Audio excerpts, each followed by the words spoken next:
હાલ સોશિયલ મીડિયાની અંદર તમને બધા લોકોને ખબર છે કે ચૈતરભાઈ વસાવાને 7 વર્ષની જેલ ફટકારવામાં આવી છે અને સાથે સાથે તેમના પત્નીને પણ 7 વર્ષની જેલ ફટકારવામાં આવી છે. હાલ સોશિયલ મીડિયાની અંદર આ વિડીયો ખૂબ જ વાયરલ થઈ ગયો છે. જે મિત્રો આદિવાસી સમાજના લોકો અને આમ આદમી પાર્ટીના નેતાઓ હવે રસ્તા ઉપર ઉતરી આવ્યા છે, આંદોલન કરી રહ્યા છે. જે મિત્રો આંદોલન કરવા માટે અને ખુલ્લે આમ મેદાનમાં આવી ગયા છે ગોપાલ ઇટાલિયા અને આમ આદમી પાર્ટીના નેતાઓ અને આખો આદિવાસી સમાજ. જે મિત્રો હાલ સોશિયલ મીડિયાની અંદર આ વિડીયો ખૂબ જ વાયરલ થઈ ગયો છે.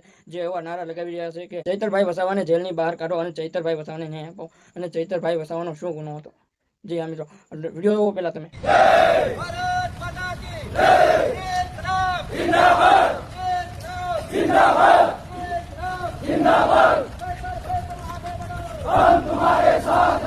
તો હેલો મિત્રો, નવા વિડીયોમાં તમારું સ્વાગત છે.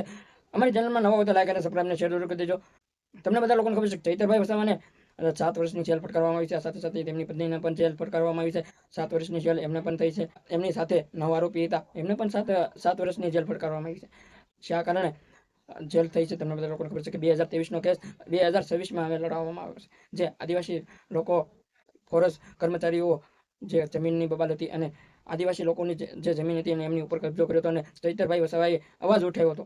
અને એ અવાજ ઉઠાવ્યા બાદ ચૈતરભાઈ વસાવાએ હવામાં ફાયરિંગ કરી હતી. એ કેસને લઈને અત્યારે 2023નો કેસ અત્યારે 2026માં લડાઈ ગયો છે. અને એ કેસને લઈને અત્યારે ચૈતરભાઈ વસાવાને